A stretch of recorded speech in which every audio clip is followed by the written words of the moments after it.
നിങ്ങളുടെ favourite shows ഇനി ഒരിക്കലും മിസ്സാവില്ല. ഇപ്പോൾ C5-ലൂടെ കാണും നിങ്ങളുടെ ഫേവറേറ്റ് ഷോ തികച്ചും സൗജന്യമായി.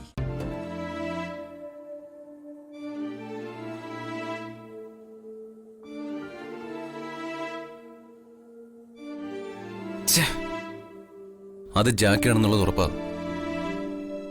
അവൻ രക്ഷപ്പെട്ടു കളഞ്ഞു. അതാ എന്റെ വിഷമം. ജാക്കി അവിടെ താമസിപ്പിച്ചിരുന്നത് കവിത അപ്പച്ചിയാ. എന്തായാലും അവൻ രക്ഷപ്പെട്ടു കളഞ്ഞല്ലോ. ജാക്കിയെ പിടികിട്ടിരുന്നെങ്കിൽ മുത്തശ്ശിയുടെ കൊലപാതകം തെളിഞ്ഞേനെ. പുറത്തേക്ക് പോയ കവിതപ്പച്ചി പിന്നെ എവിടെ പോയതാ? അവൻ അവിടെ എവിടെയോ ഒളിച്ചിരിപ്പുണ്ട്. എന്നാ അവരെ ഇപ്പൊ തന്നെ കൈയോടെ പിടിക്കണല്ലോ. നമ്മള് വീടിന് പുറത്തെല്ലാം അവർ തെരഞ്ഞതല്ലേ, കണ്ടില്ലല്ലോ. ആദ്യം കവിതപ്പച്ചി റൂമിലുണ്ടോ എന്ന് ഞാനൊന്ന് നോക്കട്ടെ.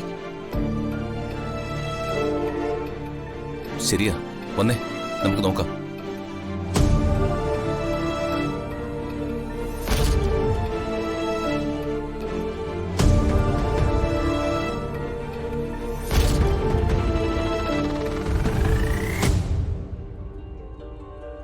എന്താ മൂന്നാളും കൂടി ഇവിടെ? സമയം ഒരുപാടായില്ലേ? ഉറങ്ങുന്നൊന്നുമില്ലേ?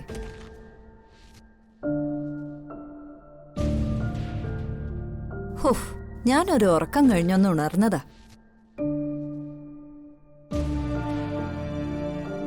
അപ്പൊ ഇവിടെ എവിടേക്കോ എന്തൊക്കെയോ ഒച്ചയും ബഹളമൊക്കെ കേട്ടു. പിന്നെ എനിക്ക് ഉറക്കം വന്നില്ല.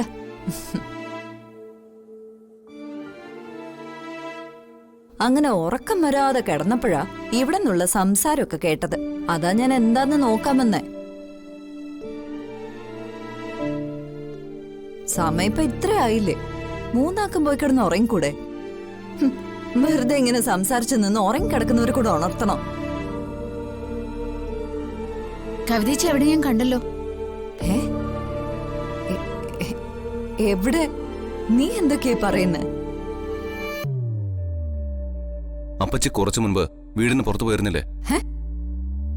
അയ്യോ, നിങ്ങൾക്കൊക്കെ എന്താ പറ്റിയേ? സ്വപ്നമെല്ലാം കണ്ടോ? ഇവിടെ ആരും വിഡ്ഢികളാണെന്ന് കരുതണ്ട. നീ എന്തൊക്കെ പറയുന്നു സഞ്ജു? ഗോവിന്ദ, എന്താ കാര്യം? ഞങ്ങൾക്ക് ആളെ പിടിക്കാൻ പറ്റിയില്ല.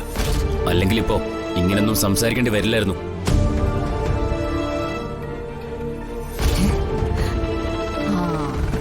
ഈ പിള്ളേർക്ക് എന്തോ ഭ്രാന്തായി. നിങ്ങൾ എന്തൊക്കെയാ പറയുന്നത്? എനിക്കൊന്നും മനസ്സിലാവുന്നില്ല.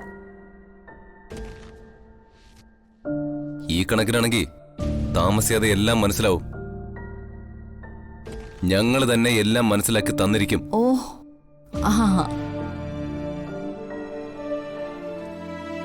നല്ല അഭിനയം, ഇഷ്ടപ്പെട്ടു. ഞാൻ പറഞ്ഞത് ശരിയാ. മൂന്നിനും തലയ്ക്ക് പ്രശ്ന. ഓ, ഞാൻ എന്തിനാ നിങ്ങളോട് വർത്തമാനം പറഞ്ഞ് എന്റെ സമയം കൂടി കളയുന്നേ?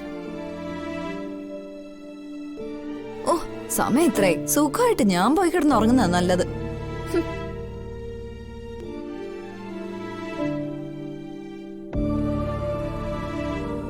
സൂക്ഷിക്കണം, നമ്മൾ കൂടുതൽ സൂക്ഷിക്കണം. അവര് രണ്ടും കൽപ്പിച്ച.